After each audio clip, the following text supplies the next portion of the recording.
Daily নিউজের রাতের সংবাদে আপনাদের স্বাগত জানাচ্ছি। আমি এইচ.এম. শহীদুল ইসলাম।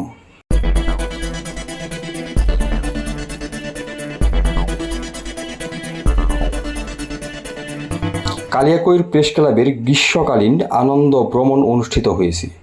রবিবার দিনব্যাপী উপজেলার জামালপুর চৌরাস্তা এলাকায় অবস্থিত একটি বিনোদন পার্কে আনন্দ উৎসবের মধ্য দিয়ে ক্লাবের সাংবাদিকরা মেতে ওঠেন। গ্রীষ্মের প্রচণ্ড গরমে স্বস্তি পেতে এ সময় পার্কের সুইমিং পুলের ঠান্ডা পানিতে নেচে গেয়ে আনন্দময় করে তোলে। এ সময় কালিয়াকৈর প্রেস ক্লাবের সভাপতি সরকার আব্দুল আলিম, সাধারণ সম্পাদক সেলিম হোসেন, সিনিয়র সাংবাদিক মাহবুব হাসান মেহেদী, শহীদুল ইসলাম ও মাইনুল শিকদার সহ অন্যান্য সদস্যগণ উপস্থিত ছিলেন।